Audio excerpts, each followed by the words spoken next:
Superhit फिल्में देने के बाद कभी आपने सोचा था एक क्रिकेटर और पॉलिटिशियन आपके लिए शेर पढ़ेंगे?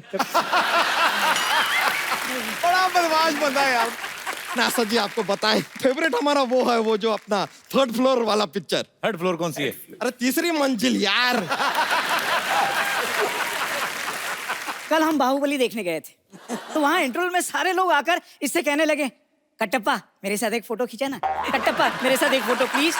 मुझे तो पता ही नहीं था कि मेरी बीवी कटप्पा लगती है। सावन सी सुहानी अदाएं, वाह। इन्हें मौसम पैगाम लिखते हैं, खत लिखते हैं दीवाने, दिल से सलाम लिखते हैं।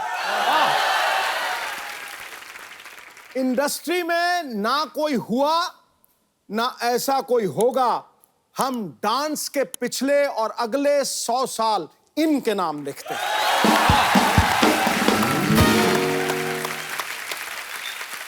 आज हमारा सौभाग्य है कि आशा जी और हेलन जी जो हैं वो हमारे शो पे, इस मंच पे मौजूद हैं। हम तहे दिल से इस्तकबाल करते हैं आपका।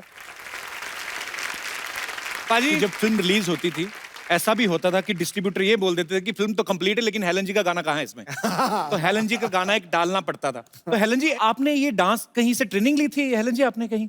जी हाँ, when I was in school मैं मणिपुरी डांस सीखी और फिर उसके बाद थोड़ा सा भरतनाट्यम और कथक। तो मैम, भरतनाट्यम मणिपुरी जो है क्लासिकल फॉर्म्स हैं।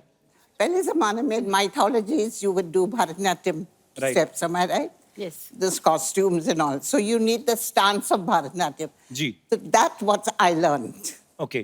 कि अगर कोई एक दो भरतनाट्यम steps है, I should know how to pose. तो पर ये जब आप ये गाने पे किया कि मेरा नाम चिन चिन चिन, ये तो मतलब ये हेलन मैम, आपको कोई कोरियोग्राफर होते थे उस समय? Yes, yes, very good choreographers. अच्छा, पता नहीं, हमें ऐसा लगता था आप आपके अपने दिल से ही निकलते हैं सारे और स्टेप। दिल से तो डांस करती थी मैं। इसमें तो कोई शक नहीं। क्योंकि if you don't do it with your heart and soul, it doesn't show on the screen. And it shows on the screen, that's why all these wonderful people love me still. मुझे लगता है कि दुनिया का कोई choreographer इन्हें सिखा नहीं सकता, और जितने भी कोरियोग्राफर पैदा हुए हैं वो सब इन्हीं से सीखे हैं, ये मुझे लगता है। इसमें तो कोई शक नहीं है। ये सब क्रेडिट मुझे मत दो प्लीज। सबसे पहले क्रेडिट ऊपर वाला, उसके बाद कोरियोग्राफर्स, उसके बाद आशा भोसले जी, उसके बाद म्यूजिक डायरेक्टर, उसके बाद Helen. Correct, it's a team work. It's a teamwork. Asha ji, जितनी भी आपकी फिल्में देखी, आपका और राजेश खन्ना साहब की केमिस्ट्री बड़ी अच्छी थी। मुझे वो गाना याद आ गया, अच्छा तो हम चलते हैं, पर आज हम आपको जल्दी जाने नहीं देंगे। आशा जी, जब आपने फिल्में शुरू की, मतलब अब जाके दौर बदला है, लोगों की मेंटालिटी बदली है, लेकिन उस समय में लड़कियों को इतनी शायद फ्रीडम नहीं होती थी, तो उस समय आपके लिए कितना ईजी था फिल्मों में काम करना? जब मैं स्टेज पे परफॉर्म करती थी तो एक बार बिमल रॉय जी ने मुझे देखा और उन्होंने बुलाया कि तुम काम करोगी। अब मुझे कुछ पता नहीं था, मैंने हाँ बोल दिया ऐसे ही। अच्छा। मैं छोटी थी उस वक्त, 9-10 साल की थी, तो फिर मैंने बाप बेटी और माँ में उनके साथ काम किया था। इसलिए कोई रुकावट नहीं थी, क्योंकि दादाजी फाइनेंस कर रहे थे पिक्चरों में, इसलिए प्रॉब्लम नहीं थी। पर बड़े अच्छे आपके एडवांस दादाजी थे, हमें तो देखने भी नहीं देते थे फिल्में। तो हेलन जी, आपको कभी कोई प्रॉब्लम नहीं आई? आप बेसिकली बर्मा से हैं ना? जी। तो बर्मा से फिर कैसे मुंबई आना हुआ? चल के आई। हाँ जी? I mean, are you kidding or seriously? Seriously, we were refugees from Burma, and during the second war, the Japanese came into Burma and they started bombarding. So वहाँ से we had to leave house and just run away, and we had to come through the jungles if you were walking through the jungles. So it took us months to reach India. आप परिवार के साथ थी उस समय? My mother, my brother. We reached Calcutta and I lost my brother. He got smallpox and expired. I mean, इनकी journey सुने, जब आपकी बातें सुनते हैं तो एक्चुअली आपने बहुत स्ट्रगल देखी और किस तरीके से आपने हालात देखे और कैसे पूरी दुनिया को आपने अपने फन से जो है वो एंटरटेन किया। आपको सलाम है। आशा जी पहले चाइल्ड आर्टिस्ट थी, फिर फिल्मों में सुपरस्टार बनी, उसके बाद इन्होंने टीवी में काफी सारे सीरियल्स प्रोड्यूस किए, डायरेक्टर बनी।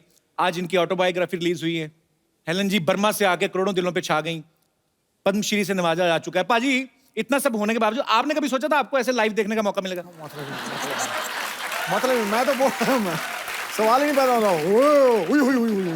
मैं तो बिल्कुल मतलब स्तब्ध हो गया हूं, पूरी तरह सुन्न हो गया हूं। अच्छा आशा जी, अभी आजकल एक बड़ा नया दौर चला है, ऑटोबायोग्राफी जैसे आपकी आई है, तो बायोपिक्स बन रही हैं, स्पोर्ट्स मैन के ऊपर बन रही हैं, स्पोर्ट्स वुमेन्स के ऊपर बन रही हैं।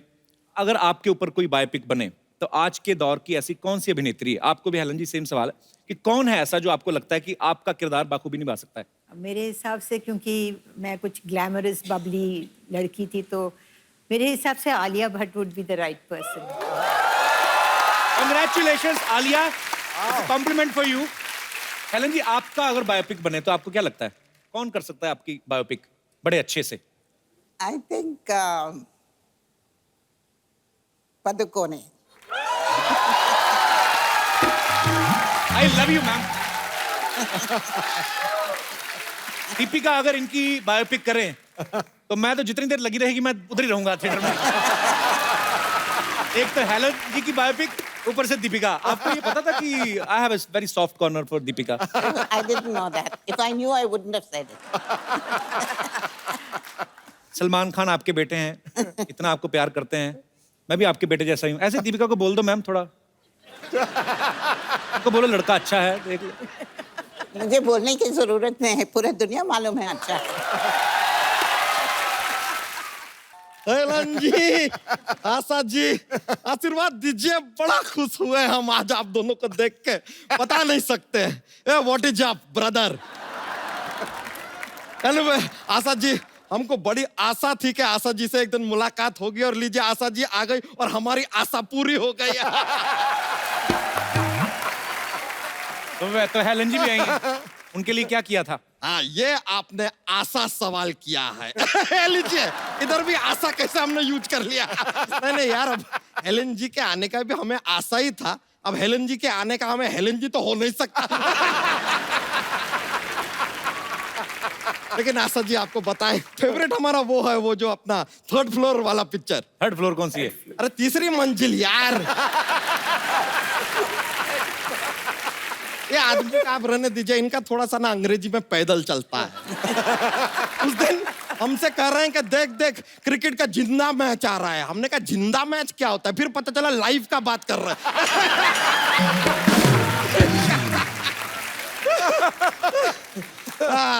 वो आपने आशा जी वो वाला गाना गाया था ना कि वो साथिया नहीं जाना कि जी ना लगे, तो आप सोनी लगा लीजिए ना, हम सोनी पे ही आते हैं।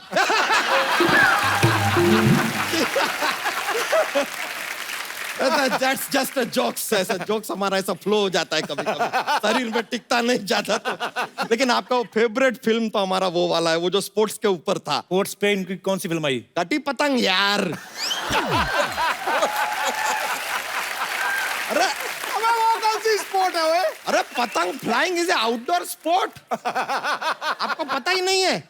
आप देखें होली के दिन किस तरह हवा में पतंग पतंग ऐसे भरी रहती हैं। अबे होली पे रंग उड़ाते हैं, पतंग मकर संक्रांति पे उड़ाते हैं। हैं? हाँ।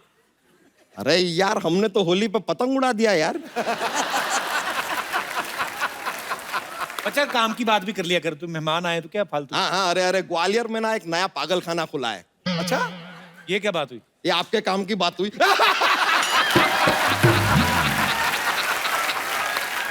लेकिन Helen ji, with due respect, आपको सच बताएं, आपके गाने सुन सुन के हम बड़े हुए हैं। आपके गाने सुन सुन के बड़ा हो गया, उसके बाद ये फैलने लगा। आपके 2 गाने और आ जाते ये फट सकता था। लेकिन आपको एक सीक्रेट बताएं हेलन जी, आप ना 16 में 50,000 ज्यादा कमा सकती थी। कैसा? नहीं, हमने गाना देखा, आप डांस कर रही थी ना। हाँ। गब्बर सिंह सामने ही बैठा था, पुलिस को फोन करके बता देती तो पूरा 50,000। पॉसिबल है। और उस समय फोन कहाँ होते थे, मोबाइल फोन कहाँ होते थे? अरे तो किसी को 5,000 दे के दौड़ा देती, क्या जाता है? 45,000 कम थोड़ी होता है यार, बहुत होता है। लेकिन आशा जी, हेलन जी, एक बात बताएं, आपके ना टाइम में बहुत अच्छा था। ये जो सिंगर होते थे ना, उनको बहुत इज्जत दी जाती थी। हमने देखा कि कोई सिंगर ऐसा गाना गा रहा है लेकिन वो हाफ रहा है, थका हुआ है, लेकिन उसको रोकते नहीं थे, गाना काटते नहीं थे, वो उसको वैसे ही गाने देते थे और गाने का हिस्सा बना देते थे। हमने वो देखा। कभी कभी तो क्या होता था, गाने का रिकॉर्डिंग हो रहा है, म्यूजिशियन जो है इंस्ट्रूमेंट लाना भूल जाते थे। ऐसे अरे हाँ, भूल जाते थे तो उनसे कहते थे इंस्ट्रूमेंट नहीं लाया तो क्या हुआ, मुंह से गा दीजिए। वो गाते थे वीणा, वीणा, वीणा, वीणा, परा, परा, परा, परा, परा, परा, परा, परा, परा, परा, परा, परा, परा, परा, परा। अच्छा, वो जानबूझ के निकालते थे ऐसी आवाज बर्मन साहब? अरे रहने दीजिए, आप हमें खाम बर्गर ला रहे हैं। अबे बर्गर ला रहे हैं क्या यार, खाने पीने की बर्गर ला रहे हैं? अरे लेकिन बर्गर बोल के थोड़ा मजा आ जाता है यार, मुंह में ऐसा पैटीज का स्वाद आता है तो क्या जाता है, बोल लो। वैसे लेकिन आशा जी, हेलन जी, एक जानना चाहते थे हम कि हमने देखा वो टाइम के फिल्मों में ये जो जीवन जी, प्राण जी, प्रेम चोपड़ा जी, ये आपको 2-3 पिक्चर करके पता चल गया था कि ये लोग सुधरने वाले हैं नहीं। किडनैपिंग तो करेंगे ही करेंगे। अरे जब अगला पिक्चर साइन करते हैं तो बोल दीजिए कि यार इनको नहीं चाहिए, ऐसा कुछ आप मना भी तो कर सकते हैं, 2-3 बॉडीगार्ड रख लीजिए। हर बार किडनैप होते हैं, हमको बुरा लगता था यार, बार बार। और कभी कभी ना हमारे दिमाग में ये थॉट भी आता था, कहना सीटी यार नहीं, टूट जाएगा, सेंटर में बैठ जाओ। अच्छा सेंट, बैठने दीजिए। नहीं, कोई नहीं। अच्छा तो आजकल का जो हीरोइन है ना, उनको ज्यादा किडनैप करते ही नहीं है, वरना आज का हीरोइन को किडनैप कर लो तो सीधा पहाड़ी पे जाके सबसे पहले वो सोशल मीडिया पे शुरू हो जाएंगी, ऑन द टॉप ऑफ काली पहाड़ी।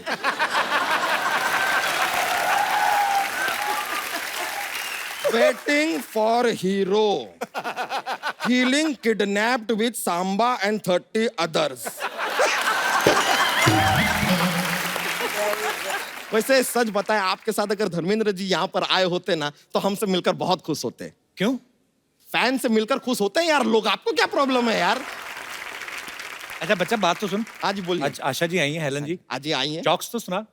हाँ, जॉक्स पॉल बनाया है, जॉक्स। आशा जी, हेलन जी, आपको बता दें हमारा का एक जॉक्स का पिटारा जैसा है हमारे पास, वो ऐसा फ्री फ्लोइंग चलता रहता है, पर हम थोड़ा अवॉइड करते हैं कभी कभी कि माहौल बहुत ज्यादा बन जाता है, लोग को बहुत ज्यादा मजा आ जाता है, फिर वो मजा को कम कैसे करें सोचना पड़ता है। हम एक जोक सुना देते हैं, बहुत ही फनी वाला जोक है, सुना रहे हैं। एक लड़का है जिसे जिम पर बिल्कुल भी विश्वास नहीं है, उसे क्या कहेंगे? क्या कहेंगे? जिम्नास्टिक।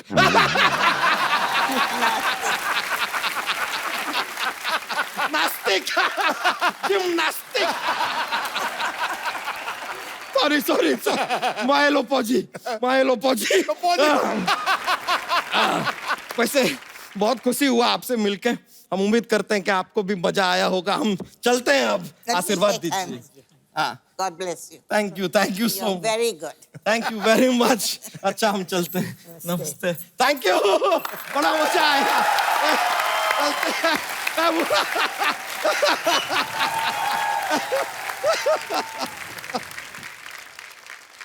आजकल इतनी सारी फिल्में आने लगी हैं आशा जी, एवरी वीक 2-4 फिल्में रिलीज हो जाती हैं, रीजनल अलग से होती हैं।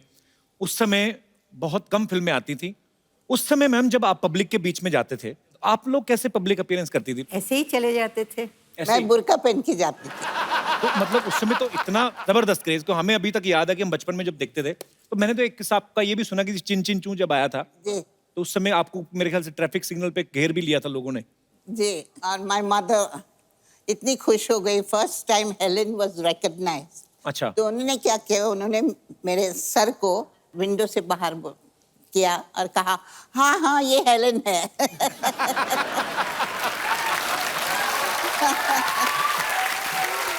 अच्छा, मैंने एक किस्सा सुना है कि हेलन जी डॉग से बड़ा डरती हैं। मैं छोटी थी, स्कूल से आ रही थे। अच्छा जी। और अपना नेबर के गार्डन में एक बहुत अच्छा अमरूद अच्छा जी। झाड़ था, तो मैं चढ़ के I was about to break the over जी। When the lady of the house came out. अच्छा। और उन्होंने अपना कुत्ता छोड़ दिया गार्डन में, और वो आके बैठा नीचे झाड़ के नीचे। अच्छा। और मैं ऊपर 2 घंटा के लिए उन्होंने मुझे उधर ही बिठाया। It's a fact. चोरी का अमरूद महंगा पड़ गया उस दिन आपको। मैम आजकल तो आपको पता है फिल्में कैसे शूट होती हैं, एक टेक हुआ आर्टिस्ट का और जाके फटक से डायरेक्टर के पास एक इतना छोटा सा टीवी रहता है, उसमें जाके देख लेते हैं कि कैसा हुआ सीन।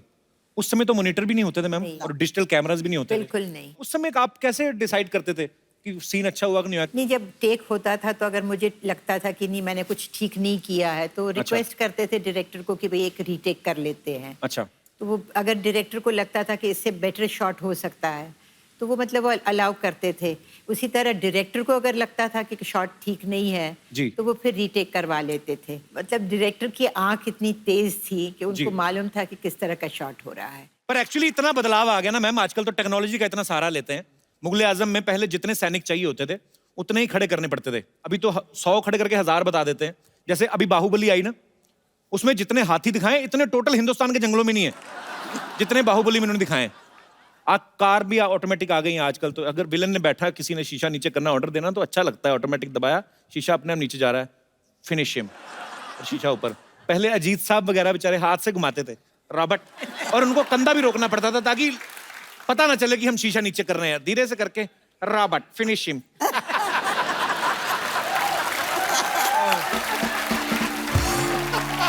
पर एक चीज है मैम, आपके समय की जो फिल्में थी उनमें रोमांस भी जो दिखाते थे इतना क्लीन दिखाते थे। हीरो हीरोइन दो मिल रहे हैं, 2 फूल मिल जाते थे, तो पता चल जाता दर्शकों की खुशबू आने वाली है। एक्चुअली क्योंकि ये सब फैमिली साथ में बैठ के देख लेती थी ना, तो बच्चों को भी, मतलब बच्चे भी बैठे रहते थे, बुजुर्गों को भी पता चल जाता था, तो एक दूसरे को बुजुर्ग देते। फैमिली पिक्चर्स होती थी, मजा आता था वो फिल्में देख के। अच्छा मैम, आपने अपने जितने भी को स्टार्स के साथ काम किया है, मैं कुछ बातें बोलूंगा, आप बताना कि वो किन पे ज्यादा सूट करती हैं। जब आप फिल्मों में काम करती थी, सेट पे सबसे ज्यादा लेट कौन आता था? मिस्टर शत्रुघ्न सिन्हा। शत्रुघ्न सिन्हा। शत्रु सर, अच्छा। तो सबसे ज्यादा अपनी हीरोइन का ध्यान कौन रखता था? सुनील दत्त जी। सुनील दत्त जी, सो स्वीट। मैम, सबसे अच्छा डांसर कौन था जितने भी आपने को स्टार्स के साथ काम किया? विजंती माला। वेरी गुड, इसमें कोई शक नहीं है। और लड़कों में? शमी कपूर। क्या बात है, शमी साहब। तो सबसे अच्छी बॉडी फिटनेस किसकी अच्छी होती थी उस समय? सलमान खान।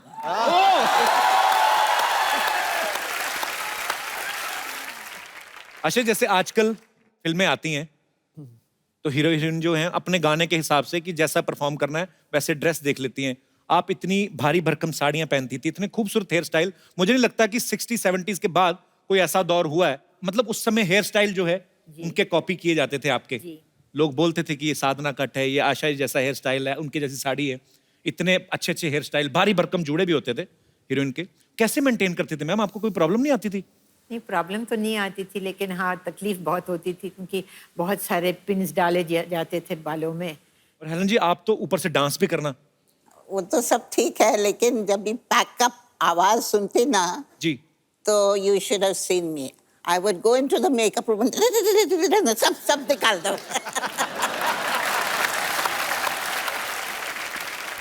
हम आपको कुछ पिक्चर्स दिखाएंगे मैम, तो आपको खाली जूड़ा देख के पहचानना है कि ये किन का जूड़ा होगा। बड़ा इनोवेटिव आइडिया है ये।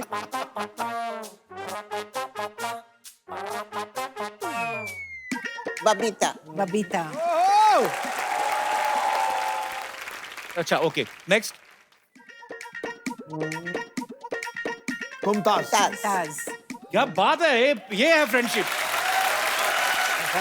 नेक्स्ट।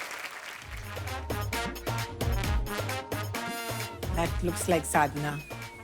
Yeah? Yeah. Yeah. क्या बात है। नेक्स्ट। शर्मिला टैगोर। वाह। Oh yeah. और ये? Asha Parekh. That's me. That's you? मैं। Hello Asha ma'am, hello Helen ma'am. Ma'am मैं सरला। देखना, इतनी तू मेहनत कर रही ना, तुझे सर्कस में काम मिलेगा एक दिन। कप्पू यार, तुम कुछ भी बोलते हो। मैं आशा मैम की इतनी बड़ी फैन हूँ, इतनी बड़ी फैन हूँ। और फैंस तो पाजी हीरोइंस को फॉलो करते हैं ना। बिल्कुल और बिल्कुल। ये आपको तब तक फॉलो करेगी जब तक आप इसको 100 रुपए दे देती। तुम कुछ भी बोल रहे हो। तुम बम्बर को क्यों नहीं कुछ बोल रहे हो? वो भी तो कुछ बनकर आई है। हाँ, लेकिन मैं तो इंसान बन के आई हूँ ना। तुम कबीर का बच्चा बन के आई हो। वैसे बम्पर, तुम्हारे अंदर इतना कॉन्फिडेंस आया कहाँ से? ये जो तुम हेलेन मैम जैसी बन के आई हो। मैं कॉन्फिडेंस आया क्योंकि मैं सुंदर हूँ और सुंदरता पे मैंने डिप्लोमा भी किया है।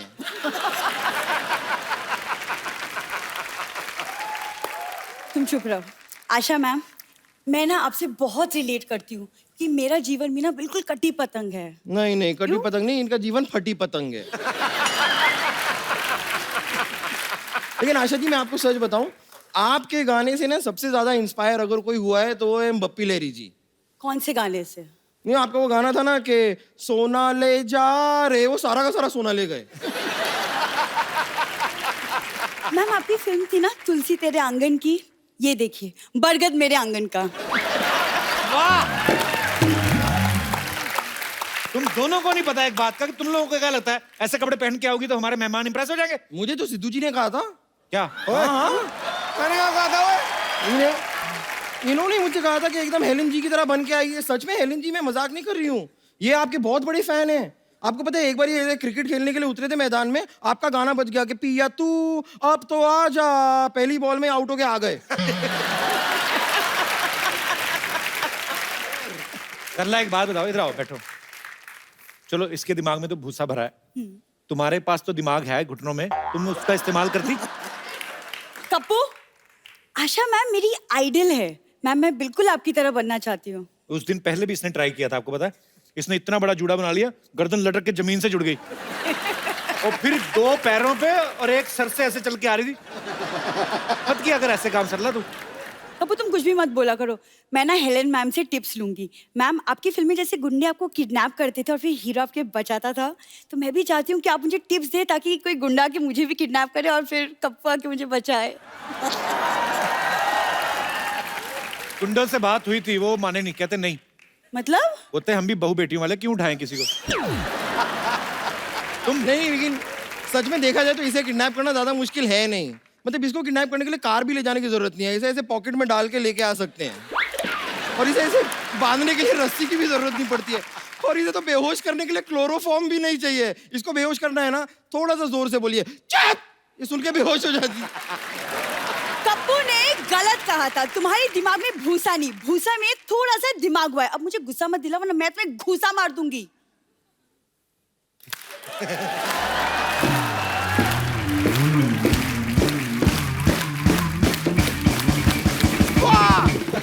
मानना पड़ेगा, देखिए कितनी सी मुझे गुस्सा मारने की बात कर रही है। तुम्हें रियलाइज होता है कि ये जो मैंने ताली बजाई ना, इसके बीच में अगर मैं तुम्हारा पेड़े जैसा मुंह डाल दूं ना, तुम्हारा मुंह भी तवा पराठा बन जाएगा।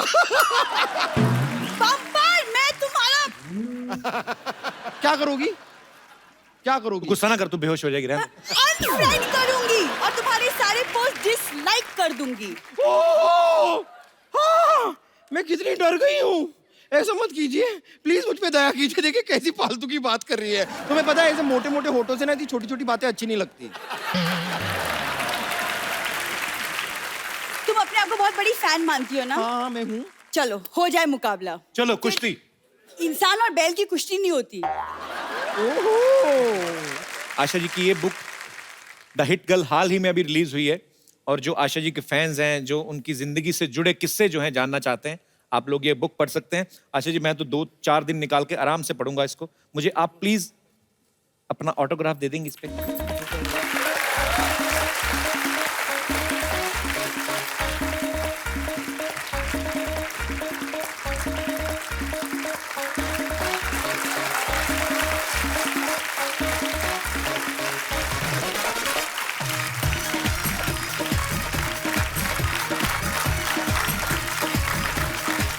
Thank you so much ma'am, thank you so much.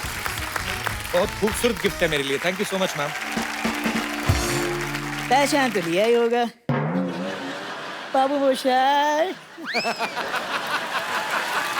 ये हमारे ना के बराबर मौसा हैं। अच्छा। हैं, लेकिन कोई ऐसा फायदा खास अरे है नहीं। कौन मौसा रे, आज तो हम सुपरस्टार राजेश खन्ना है रे। हेलो आशा जी, एलन जी नमस्ते। मैं आप दोनों का बहुत बहुत बड़ा फैन हूँ। एक्चुअली कॉलेज में लोग मुझे राजेश खन्ना बुलाते थे।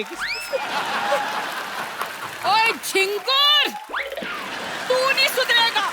दिल चाहता चिमटे से पकड़कर तुझे नाली में फेंक दूं। ये देख लो राजेश खन्ना, ऐसे लगता है मक्खीन से निकाला हुआ गन्ना।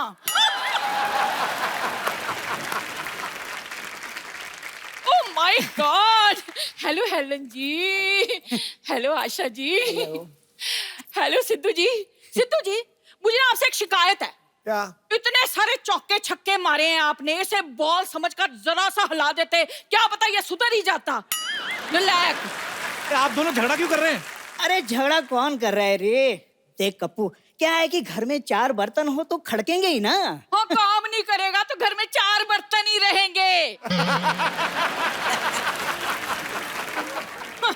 आशा जी, आप मुझे एक बात बताइए, आपको ऐसे नहीं लगता कि आपके घर में जो सबसे छोटी कटोरी है वो इससे बड़ी है?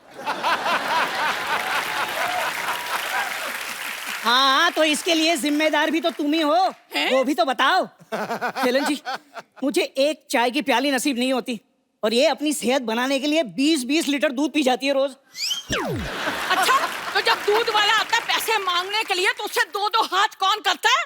हाँ, कहते मैंने बड़े बड़े काम किए हैं, अपनी बीवी को एक काम नहीं दिलवाया इन्होंने। झूठ बोल रही है। अरे नाटक में दुर्योधन का रोल दिलवाया था। छोड़ के भाग गई, अक्ल तो है ही नहीं। हाँ, आप तो बड़े इंटेलिजेंट हैं। इनके डैडी जी ने कहा दुकान पे गल्ले पर बैठो, ये ना गल्ले के अंदर घुसकर बैठ गए। आयशा जी, इससे अच्छा होता कि प्राण साहब मुझे उठा कर ले जाते। अरे ऐसे कोई तुम्हें उठा के कैसे ले जाएगा? महेंद्र बाहुबली के होते हुए कोई देव सेना को हाथ भी नहीं लगा सकता। हाय हाय हाय हाय, ये देख लो मेरा छोटा सा बाहुबली। कल कहने लगे घर में बिल्ली ले आओ, चूहे मुझे कूर कूर के देखते हैं। कल हम बाहुबली देखने गए थे, तो वहाँ इंटरवल में सारे लोग आकर इससे कहने लगे, कटप्पा मेरे साथ एक फोटो खींचा ना, कटप्पा मेरे साथ एक फोटो प्लीज। मुझे तो पता ही नहीं था कि मेरी बीवी कटप्पा लगती है। किसी काम के नहीं है आप, समझे आप? क्या किसी काम के नहीं है? कभी काम नहीं किया मैंने तुम्हारा? कौन सा? पहले मैं तुम्हारे लिए भटूरा लेकर आया था। सिद्धू जी, एक भटूरा लाने में ना सड़क पे 3 बार गिर गए ये। कौन है भाई?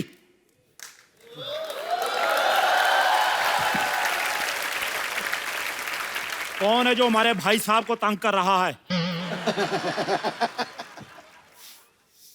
मैं भाई साहब बुला रहे। ओए छोटू, मेहमानों के लिए लस्सी लेके आ और बंदा को साथ लेके जाना, तुझसे गिलास उठाया नहीं जाएगा। ऐसा कर, एक ढोल पैक भी करवा लेना, भाई साहब भी तो चखेंगे। खबरदार, खबरदार जो मुझे भाई साहब कहा तो। छोटू, तुम कुछ कहते क्यों नहीं? कैसे हैं आप? ओ मैं तो ठीक हूँ। तुम्हें मैंने एक काम कहा था, मेरी जो शायरी है जो मैंने लिखी हुई है वो लिख के मुझे देना लायक नहीं? अरे कैसी बातें कर रहे हैं आप? आपकी शायरी मैं कैसे लिख सकता हूँ? आप खुद लिखिए। भाई मैं पहलवान हूँ, शायरी लिखूंगा तो अंडे खाऊंगा। चलो खैर, आज इतने खास मेहमान आए हैं सिद्धू साहब, तो शेर तो बनता ही है, माफ करना। खड़काओ खड़काओ। अर्ज किया है,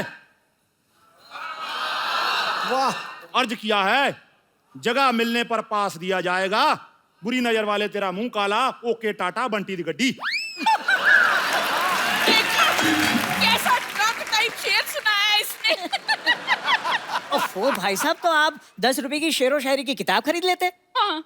क्या बात कर रहा है छोटू? हाँ शायरी किताब में मिलती है? हाँ। मुझे तो किसी ने बताया था ट्रक में मिलते हैं शेर। मैंने तो 10 लाख का ट्रक खरीद लिया। ओहो, बड़ा नुकसान हो गया भाई साहब। खबरदार, खबरदार भाई साहब कहा, मैं ना तुझे छोड़ूंगी नहीं। भाई साहब, भाई साहब, भाई साहब लगा रखा है। भाई छोड़ना चाहता भी कौन है? आ जाओ, गले लग जाओ। ओए, चलो, जमाना बहुत खराब है जाने मन। चलो हम अंदर चलते हैं, कांटा लगा गाते हैं। आओ, देखिए, किसी काम का नहीं है। हाँ, छोड़ आओ, मेरा। आओ। डराता रहता है। अच्छा भाई, एक बार हेलन जी और आशा जी के लिए जोरदार तालियां हो जाएं। मैम बहुत बहुत शुक्रिया अपना कीमती वक्त देने के लिए, और आपकी किताब को, आपकी ऑटोबायोग्राफी को हम जरूर पढ़ेंगे और सिद्धू साहब भी पढ़ेंगे और तमाम दर्शक जो आपके फैंस हैं, क्योंकि जब आप ये बुक पढ़ेंगे तो आपको बड़े सारे ऐसे मनोरंजक किस्से जो हैं वो पढ़ने को मिलेंगे, मजा आएगा और thank you so much ma'am अपना कीमती वक्त देने के लिए। आइए मैम, जोरदार तालियां एक बार। आइए हेलन मैम, हम एक सेल्फी लेते हैं। Please like, subscribe and click the bell icon to get new Kapil Sharma and other fun show video updates